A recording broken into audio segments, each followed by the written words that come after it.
गंग गणपते नमः। आप सभी का आपके अपने चैनल पर बहुत बहुत स्वागत है। आप सभी पर ईश्वर की कृपा सदा बनी रहे। ओम ह्रीं क्लीं दशामाते सर्वकार्य सिद्धिं देहि नमः।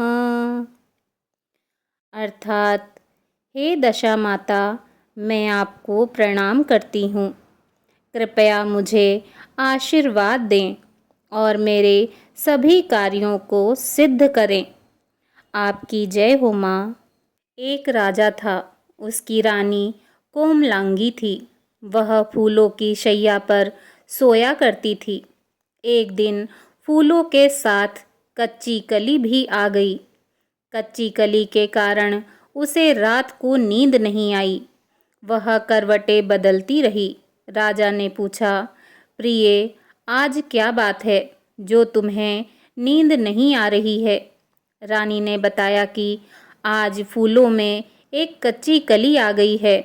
वह मेरे शरीर में चुभ रही है। इसी कारण मुझे नींद नहीं आ रही है। राजा के शयन कक्ष में एक दीपक जल रहा था, जिसे ज्योति स्वरूप कहते हैं। ज्योति स्वरूप रानी की बात सुनकर हंसा। राजा ने हाथ जोड़कर उससे हंसने का कारण पूछा। ज्योति स्वरूप ने बताया कि अभी तो रानी को कच्ची कली के कारण इतनी तकलीफ हो रही है। कल सवेरा होने पर जब रानी को सिर का बोझा ढोना पड़ेगा, तब इनकी क्या गत बनेगी? राजा ने पूछा कि क्या मेरे जीवित रहते ऐसा संभव है? तब दीपक ज्योति स्वरूप ने उत्तर दिया, हाँ, संभव है।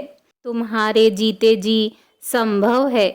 ज्योति स्वरूप की बात सुनकर राजा ने मन में सोचा कि देववाणी कभी असत्य नहीं होती। होनी को कौन टाल सकता है? रानी को अवश्य बोझा ढोना पड़ेगा, परंतु यह हो सकता है कि यदि मैं इसे एक संदूक में बैठाकर समुद्र में बहा दूं, तो संभव है कि यह बोझा ढोने से बच जाए, क्योंकि समुद्र में डूब जाने पर बोझा ढोने से बच जाएगी। राजा ने उसी समय रानी से कहा, चलो, मैं तुम्हें तुम्हारे मायके में छोड़ आऊं। कुछ दिन तुम वहीं रहना। रानी बोली, परंतु महाराज, मेरे मायके में तो कोई भी नहीं है। मैं वहाँ किसके पास रहूंगी? राजा ने कहा कि तुम्हारे गोत्रज संबंधी वहाँ बहुत अच्छी दशा में हैं। मैं उन्हीं के पास तुम्हें भेज देता हूँ। रानी ने राजा की बात मान ली। रानी ने बहुमूल्य आभूषण और कीमती वस्त्र धारण किए। तब राजा ने रानी को संदूक में बिठाकर नदी में बहा दिया। वह नदी समुद्र में ऐसी जगह मिलती थी जहाँ पर राजा के बहनोई का राज्य था। समुद्र में मोती निकालने का ठेका राजा के बहनोई ने ले रखा था। वह संदूक बहता बहता जब राजा के बहनोई के इलाके में पहुंचा, तो उसने मल्लाहों को आज्ञा देकर संदूक को समुद्र से बाहर निकलवा लिया। संदूक को उसने अपने महल के शयन कक्ष में भिजवा दिया और आदेश दिया कि मेरे पहुंचने तक इसे कोई न खोले।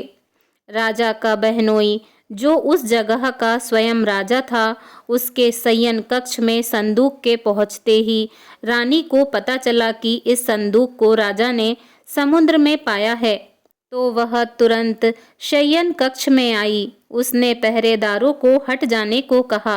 रानी ने संदूक को खोल लिया। उस संदूक के अंदर 16 श्रृंगार किए एक स्वर्ग सुंदरी मिली। रानी ने अपने मन में सोचा कि यदि राजा इसको इस दशा में देखेंगे तो इसी के हो जाएंगे और मुझे छोड़ देंगे। इसलिए उसने उस रानी के सब जेवर कपड़े उतार कर उसे फटे पुराने कपड़े पहना दिए और संदूक में बंद कर दिया। राजा जब बाहर से महल में आए तो उसने रानी को अपने शयन कक्ष में बुलाया और रानी से पूछा कि क्या तुमने देखा है कि इस संदूक में क्या है? रानी ने उत्तर दिया कि मैंने कुछ नहीं देखा है। मुझे नहीं पता कि इस संदूक में क्या है। राजा ने रानी के सामने संदूक खुलवाया तो उसे संदूक के अंदर फटे पुराने कपड़े पहने हुए एक स्त्री दिखाई दी जो भिखारन सी लग रही थी। रानी ने कहा, यह कोई भिखारन लग रही है, इसको कारखाने में भिजवा दिया जाए, वहाँ लकड़ी ढोकर अपना जीवन निर्वाह करती रहेगी।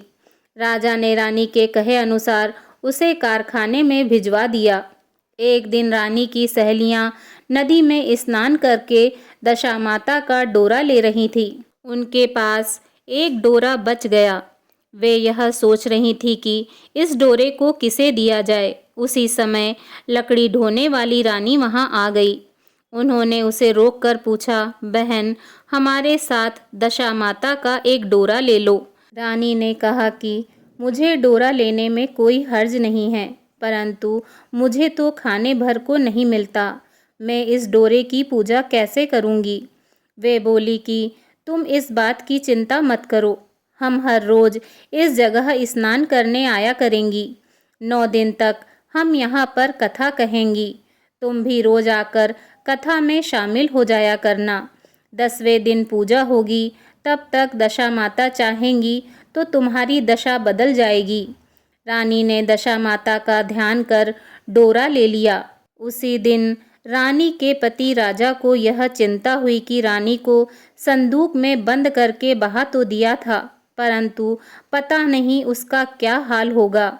उसकी खोज खबर लेने के लिए राजा एक नौका पर बैठकर नदी की यात्रा करता हुआ अपने बहनोई के यहाँ पहुँचा। संध्या के समय वह अपनी बहन से बोला, मेरे हाथ पैरों में बहुत दर्द हो रहा है, किसी दबाने वाले को बुलवाओ। तब उसकी बहन ने लकड़ी ढोने वाली भिखारिन को बुलाकर लाने की आज्ञा दी। उसने कहा, आज रात तुम मेरे भाई के पैर दबा दो। वह बड़े संकोच में पड़ गई। अपने मन में सोचने लगी कि आज तक मैंने किसी पुरुष को छुआ तक नहीं है। रानी अपने भाई के पैर दबाने के लिए उस पर जोर डाल रही है, इसलिए लाचार होकर उसने हाँ कर दी। राजा के पैर दबाते दबाते रानी को उसके पाँव में पदम दिखाई पड़ा। रानी चुपचाप रोने लगी। उसका आंसू राजा के पैरों पर टपक पड़ा। राजा ने उससे पूछा, तुम क्यों रो रही हो? तुम अपना भेद मुझे बताओ, मेरे द्वारा तुमको कोई हानि नहीं होगी। रानी बोली कि जैसा पदम आपके पैर में है, वैसा ही पदम मेरे पति के पैर में भी था। पहले के दिनों की याद आ जाने पर मुझे रोना आ गया।